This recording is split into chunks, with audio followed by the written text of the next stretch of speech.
Are you satisfied? Happy? Miserable? Are you looking for love in all the wrong places? It's time for the Michelle Hughes Show, where we keep it real. Tune in daily and join our controversial topics as we talk about singles, sex, and men and women's issues. And now, the queen of relationships on the Michelle Hughes Show. Always keeping it real. Your host, Michelle Hughes.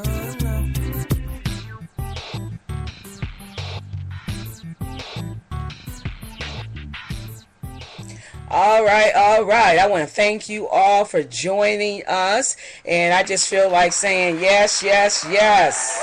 Oh, yes. I'm feeling it. Oh, yes, I am. And yes, we have a topic for you tonight because this is going to be Part 2 of Free Me from My Past Relationships. And I want to thank you all for the emails that you sent me, and it just let me know that we needed to continue this conversation because there truly is a need. And so I hope you're listening in, all those who sent me emails. I want to thank you again for the response, and we're going to do our best to answer some of those questions for you because we believe it is truly needed today. There's so many people who are looking for answers, and I'm happy that we can help you in some way to understand what it means to be single and, to keep your faithfulness to God. And that's what it's all about. When we can understand the importance of being single, and not just being single unto yourself, but being single unto God and letting Him lead and direct you each and every day of your life. And so it's so true.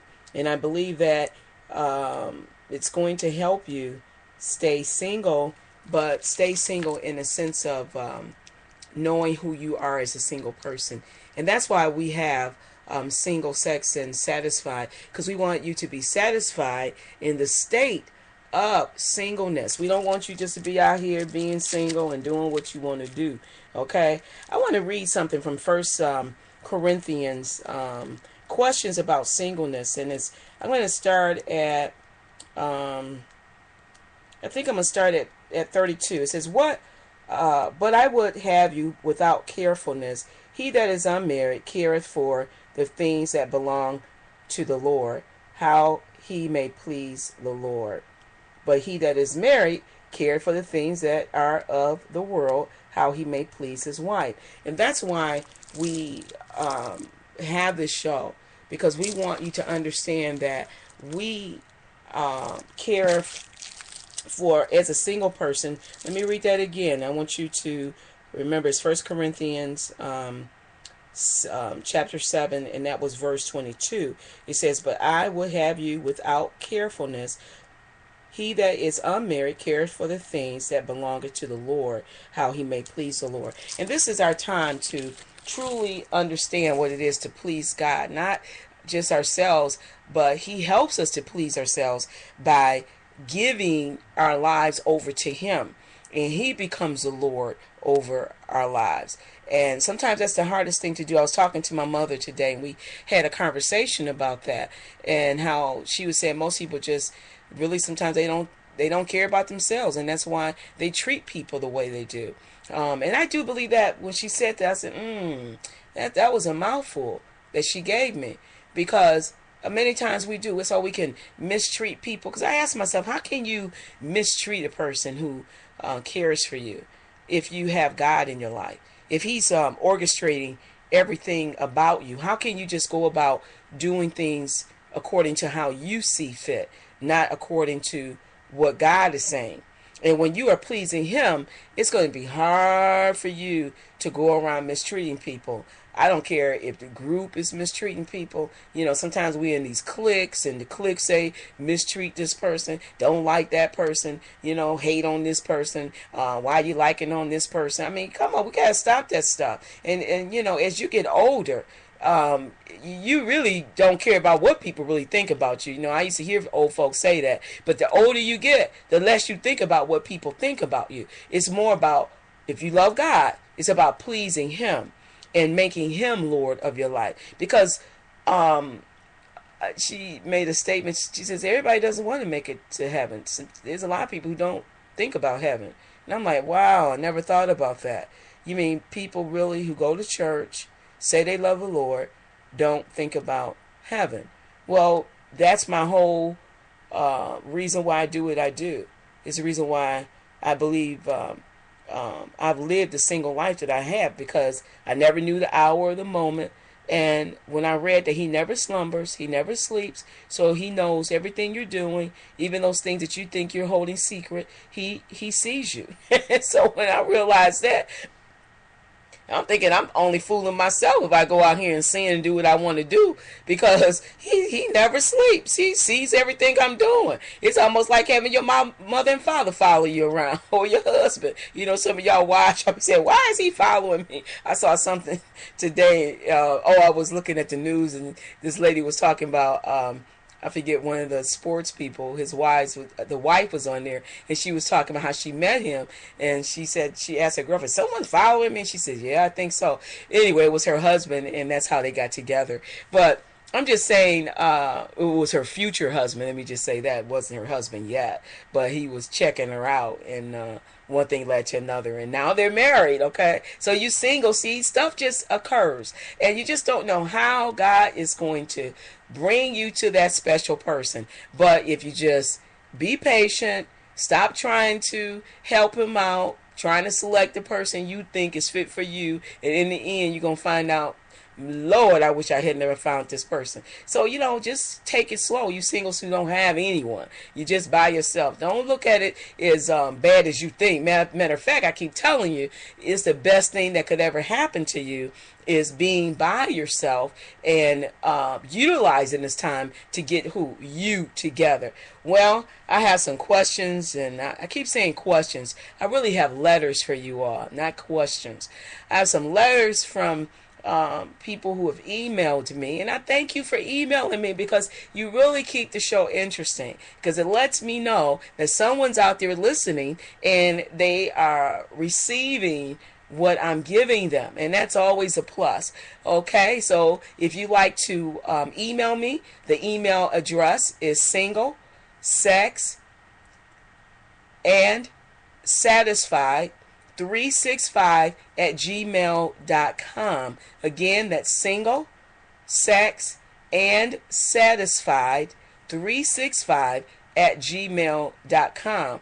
And keep those emails coming in, because it helps to decide on what the topic is going to be about. And you could just email me if you may not have anything to talk about, but you may just say, can you discuss this? Can you talk about this subject? Because I'm kind of going through something, and I'll use that as a topic. So it just keeps me geared on meeting the needs of you all out there, and keeping it interesting, because I'm meeting some needs. Okay, well, let's go with our first letter that came in, and it says here, hey Michelle, I love your show.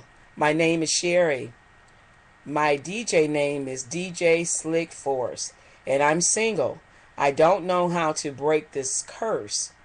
The last relationships that I have been in were long distance relationships, and I am losing confidence in myself, and I need advice from you, Sherry, DJ Slick Force. Well, I changed the name. Her name isn't Sherry, but if you want me to say your name, just make sure when you email me, say I don't want you to share my name, or I'm just going to change the name. Okay, so that's not her name, but I changed your name, Sherry.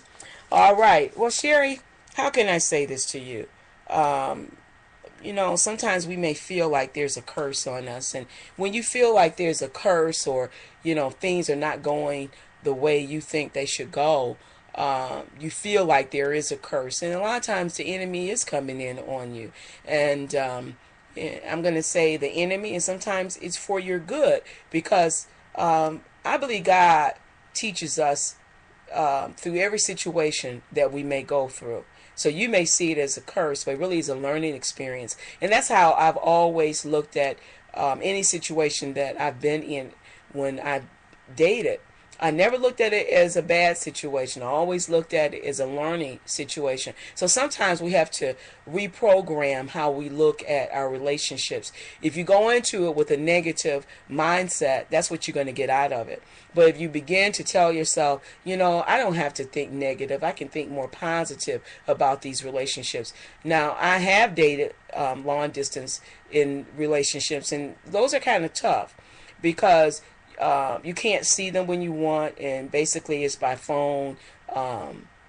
Sometimes you can do the Skype or something like that to stay in contact with that person, to keep it more personal, because you're looking at that person and you're actually talking to them. But there's no easy ways in handling a long distance relationship, except for you have to schedule that time when you're going to come in and see him, or when he's going to come in and see you. You have to schedule time, because if not, it's not going to work. And so and you said you're losing confidence in yourself, and I need advice. Well, I don't think you should lose confidence in yourself, because if a person decided that they wanted to end the relationship, you should say kudos to them, because they did you a favor. And I'm really stressing this, because sometimes we start feeling bad about situations, and about situations that really you shouldn't feel bad about. Now, I know I've never been a very committal person, but I have loved people. I'm not saying I have not loved in my relationships, but sometimes we go too deep. When I say too deep, we put ourselves in these precarious situations before we find out where the man is coming from.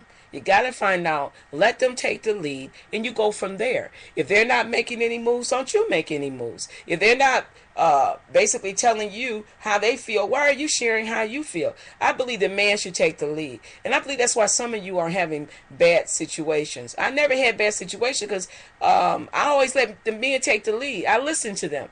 You talk too much. I believe you share too much about yourself too soon. And when you begin to let them share to find out if he's suited for you. I've ended many relationships. Guess how I ended them? On the telephone. I've had a lot of men call me who were interested in me. And I've had them say they were in love with me. And you all get so excited over men telling you how they feel. You got to work that thing and figure out what you feel. It's not just about them selecting you. You have to select them too. And I got a product coming out probably by this weekend. You all need to get it, because it's going to be talking about relationship advice, and it's going to help you to make better relationship decisions on what you're doing in your relationship. And I believe sometimes we just sit back and just like we riding, like we just coasting in our relationship. But listen, relationships are work, and so it's even more work when you're dealing in a long distance relationship. That's what I would tell you, Sherry. It's never easy. So it's not a curse that you're in a long distance relationship. It's whether or not you want to stay in a relationship with this person. So you got to break all that, and you have to begin to rebuke those things in the name of Jesus. If you're a believer, if you have faith in God, you rebuke it. You don't just sit back and say it's a curse and just accept it. No, you don't accept nothing that's evil. No, you rebuke all them spirits off of you. Yeah, I do. And you have to begin to ask God to take preeminence in your life and be the Lord of your life. And when he becomes the Lord of your life, then you won't feel so much pressure that you're feeling at this time concerning the relationship that you are in, this long distance relationship.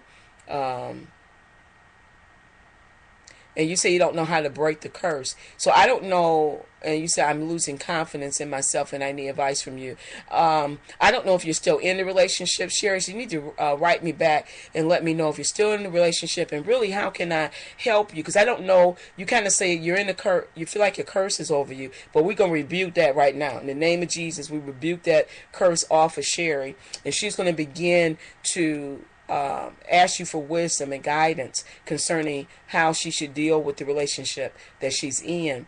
And so I don't know if you're presently in a relationship, because you said you're losing confidence in yourself. So are you losing confidence because they're no longer interested in you, or because you are not interested in them? So you need to write me back and let me know, and probably we'll do part 3 tomorrow.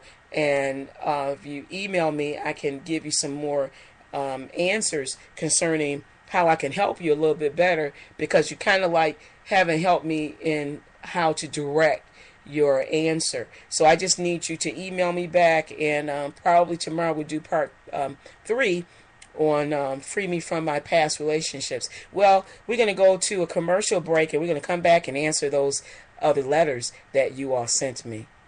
Don't go anywhere. We'll be right back as we deal with more heart-to-heart issues. This is the Queen of Relationships on the Michelle Hughes Show, where we keep it real. Stay with us on the Michelle Hughes Show.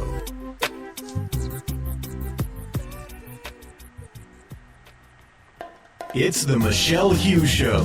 We keep it real. We talk about singles, sex, men and women issues.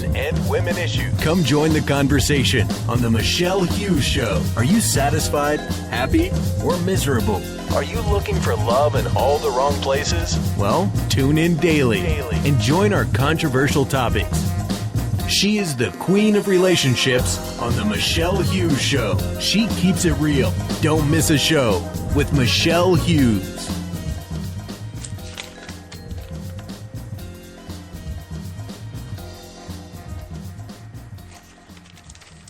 All right. I'm so happy to be back with you all. We're going to answer some more of these letters that you've emailed me. It says here, "Hey, Michelle Hughes, I am really hoping you can help me and my girlfriend. I found out yesterday she's pregnant.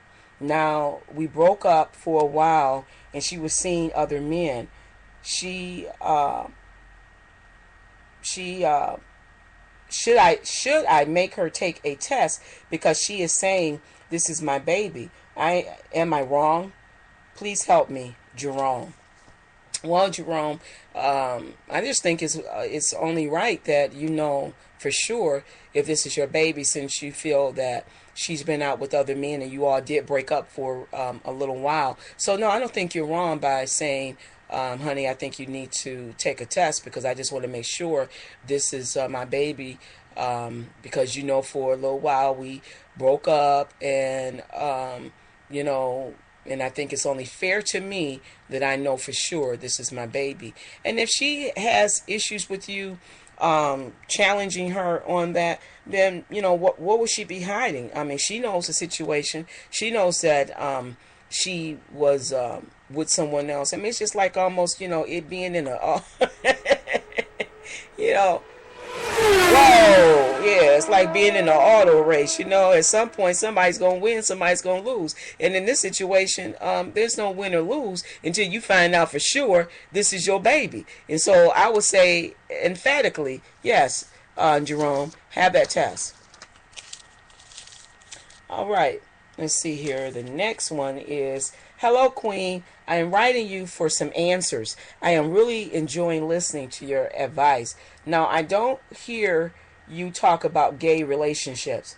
Well, I am a gay woman, and I am involved with a woman who is also gay, but she is now wanting to date men. Can you tell me how to deal with her? Thanks." Well, Betty, you don't know truly probably how I feel about gay relationships. I love gay people. There's no sin in us loving gay people, because you are a human being. But God doesn't approve of women being with women sexually and men being with men sexually. He does not approve of that. And so gay people are not going to make it into heaven if you continue to stay in that state.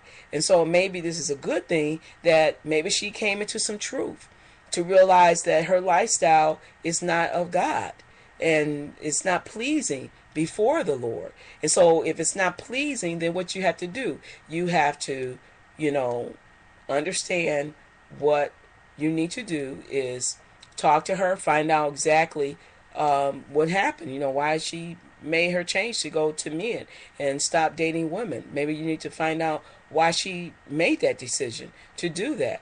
And maybe you need to enter in too and realize that, you know why God says he doesn't, one of the reasons why he doesn't believe in women being with women, because you can't procreate. You can't have children. And I mean, everybody doesn't want children. Like I, don't want children. I never wanted children myself. But that's one reason why he doesn't believe that a woman should be with a woman. And it's just not, it's not natural for you to feel that way. And I heard someone talking about this. A lot of times, if you are female and you have gay issues, it's said that usually that person have an issue with that same-sex parent. Maybe, I don't know, maybe they didn't show you enough love, or you didn't feel something from that relationship that you continue to try to find in that mate. Same thing with men. They say they have issues with their dad, and so maybe the dad wasn't loving or caring enough. And so, and it's not to bring no reflection on you parents, because I know sometimes parents can get upset, they feel like they did everything they could. It doesn't have anything to do with you, because what they feel doesn't have anything to do with what you feel and what you feel you did. And so if it's their feelings, that's why they're in that same-sex relationship, because that's what they feel, not what the parent feels. And so it's obvious the parent felt differently because they have kids. But now they're gay people who have children. They still are gay. So that doesn't mean just because you're gay you don't have children, because I know many of gay people who are having children even as I speak, and they still want children. They just don't want to be with the opposite sex. So that's something that I believe that you have to pray and ask God to help you to open your eyes to realize, why are you like that? I mean, it's like anybody. If you're on drugs, you got to figure out, why am I on drugs? If you are obese, you got to figure out, Lord, help me figure out why I overeat. So in any situation, it's not putting condemnation on you. I don't want you to feel that, because I don't believe that we should basically hate the homosexual. Why are we hating the homosexual? We should be loving the homosexual back into the kingdom of God and showing them the reason why maybe some of them have the issues that they have. It's not that they are not loving or nice people. I have relatives in my family who are homosexual, and I love them all the time. I tell them straight up, I love you. So don't you ever think I don't love you. If you want to talk to me, you can talk to me anytime. There's no condemnation on my part, because I'm going to love you back into the kingdom. What I'm saying is this. I believe that sometimes they, everyone's ostracizing them, so I guess they feel different. And they're not different. It's just their allegiance to who they want to have sex with. And so it's not the worst thing that could ever happen if that's their decision. It's just that we know biblically it's not sound, and God does not look highly upon the homosexual. The act, not the homosexual themselves. Now, I think when we take away the sexual act, it's just like the person who is an adulterer. The adulterer themselves is not a bad person. It's the act that they're committing is where the sin comes in, and they too are not going to make it into heaven if you are in that sin. So the only thing we're trying to correct is that we keep hating the people. Why are we hating the homosexual? We need to be loving the homosexual back into the kingdom of God. Well, I have another letter here. Before we get a couple more, I think we may have to do the other ones tomorrow if we don't make it today. It says, "Hello, Michelle. I know you help people with their relationships. Can you help me, because I have lived in with my boyfriend for 6 years and he is still not ready to get married.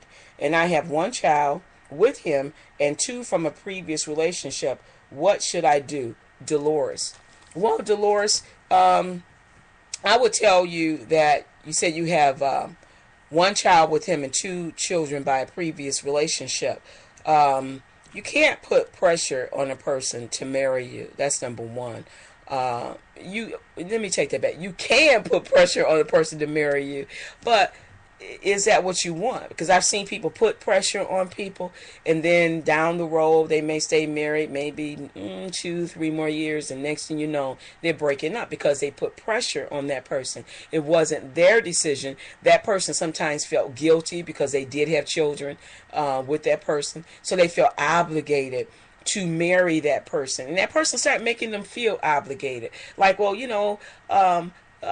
why aren't we married? I mean, I have children by you. I've been with you. I mean, you can start saying, I've been with you for 6 years. And, I mean, what else do you want from me? Well, see, that's what happens when we put the cart before the horse. And I'm not condemning you, but I'm trying to help you walk through what you're going through.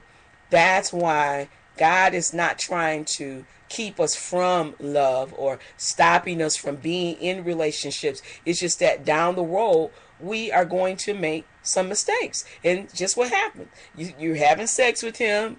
God says not to fornicate. You had sex, and unfortunately, you got pregnant. So now you're living with the aftermath of your children. Now, the children, I mean, I don't know how people call kids bastard children. Oh, I can't stand. I say the parents are bastards, but the children are never bastards. We need to stop putting names on children who are out of wedlock because the parents weren't married, and start putting stigmas on the children. How terrible. Those kids are blessings. There's no condemnation on those children. Condemn the parents, but don't condemn the children. The children have anything to do with people having children out of wedlock. So we need to stop talking about these kids are bastards. But anyway, I got me kind of hyped up a little bit. Well, Lord have mercy. Let me just put some, let me get a little cheering. All right. Woo. That's right. Yeah, when you start messing with my babies, I get kind of, hyped up a little bit. But, Dolores, what I would tell you is that you need to sit him down and talk to him and find out what is keeping him from marrying you.